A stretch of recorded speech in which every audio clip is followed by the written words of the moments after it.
Hello, welcome to Whiskey Neat Games dev blog video log thing.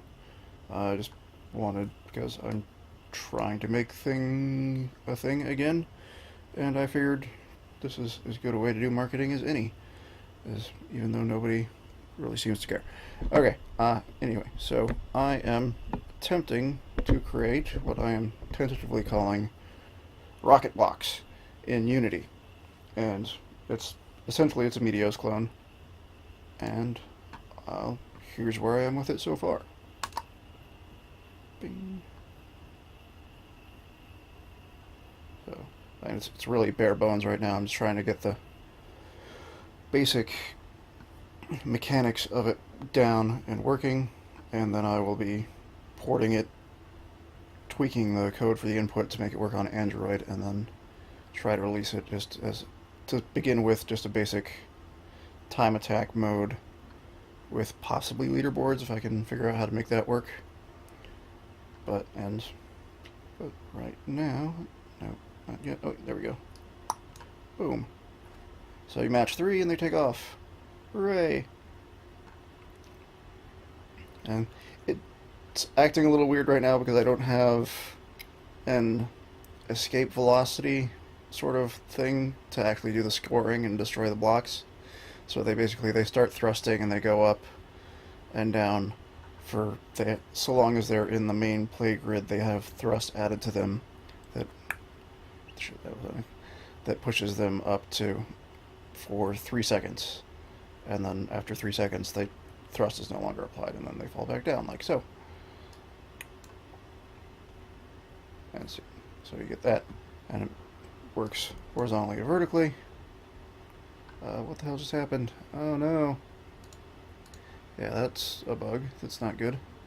So yeah, there are some flaws with the way I'm doing that. I mean, if you notice the bouncing, I can't figure out how to make that not happen. It's driving me nuts.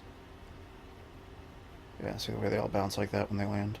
Other thing is I've had to cap the drag speed on the blocks, otherwise they don't reorder themselves properly, and they potentially don't collide with the bottom of the thing.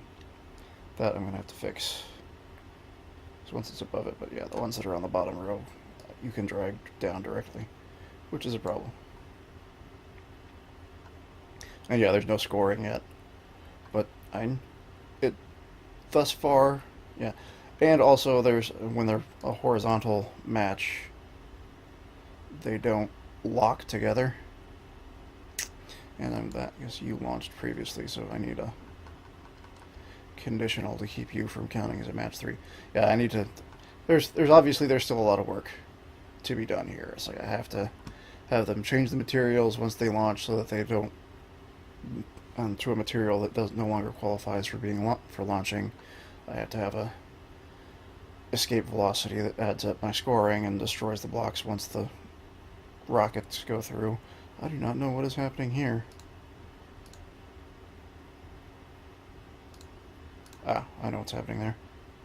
Okay, but the bouncing, I can't figure out how to make it stop. So how does this work? Because as this is a clone, I feel I am not protective in any way, shape, or form about my methodology for how I'm making this. So as you can see, we've got our basic, in 3D space, our sort of holder for the blocks. Start the game.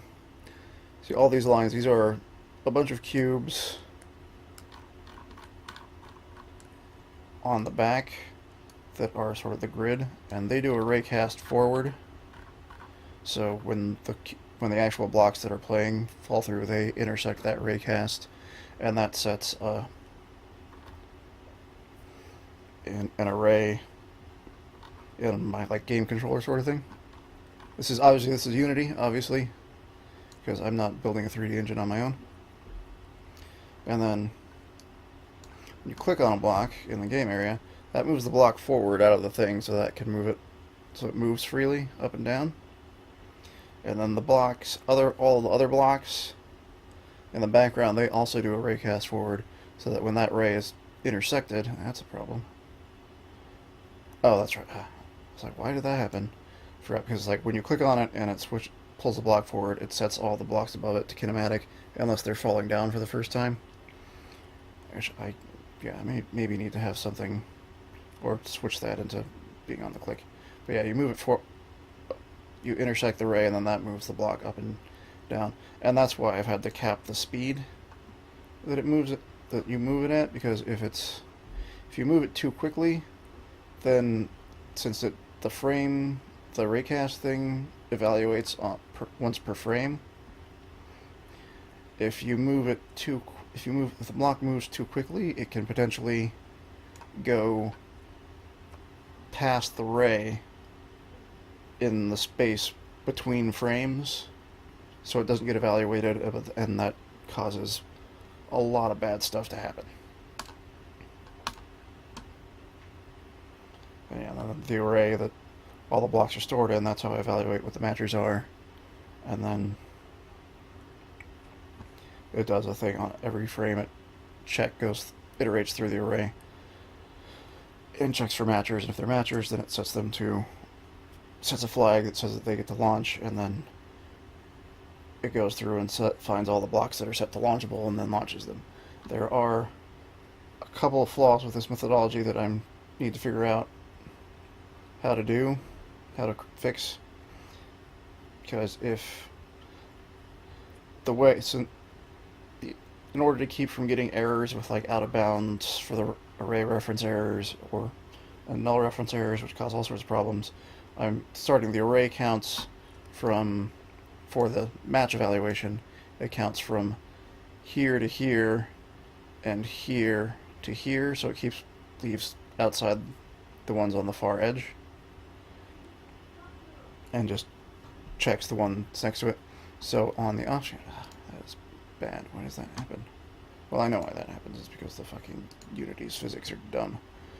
But so the flaw, and I've only had it happen once as in my own internal thing testing, but like if there were green, green, yellow, green, and then there was a green block here that I dragged down, then it would evaluate these three as launchable, but it would leave this one off.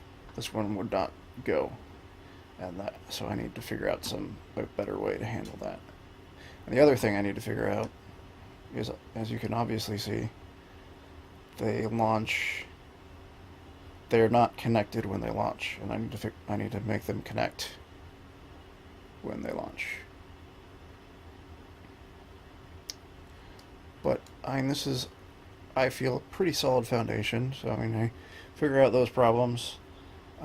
There's no UI yet, because I guess Unity 4.6 is going to have this whole new UI tool that is supposed to be really cool. And then I can build the UI and then do a bunch of what is referred to as juicing with sound effects and additional animations and other stuff. But yeah, I really wish I could figure out why the bouncing happens, and I don't know. Maybe if I set nope, they're on continuous dynamic for the collision detection. I don't know if extrapolate will do anything. But yeah, I've set physics materials to no bounce materials. I've set world physics to no bouncing, and that bouncing still happens, and I really need that bouncing to not happen, because it looks really goofy.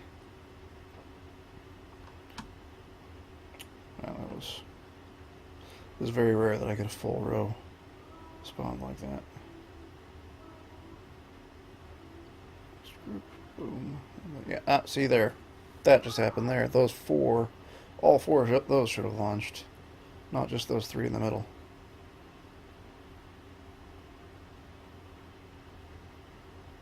And yeah, still getting bouncing.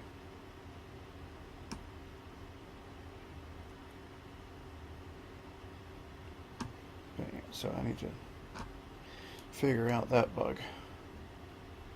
Yeah, since that one, yeah. There's a bunch of stuff there are some problems in my conditionals, clearly. But anyway, that's what Whiskey Games has been up to. and hopefully, I don't know. And this has gone pretty well, I think. I mean, if I can consistently work on this on a day-to-day basis, which is occasionally hard for me because I'm reasons that don't bear going into, I could probably have this a version of this on Android in a couple weeks, possibly. Setting my let's set realistic goals here, but yeah, okay. Thanks for watching, and hopefully I'll have another one of these with some more stuff going on in not too far in the future. Bye.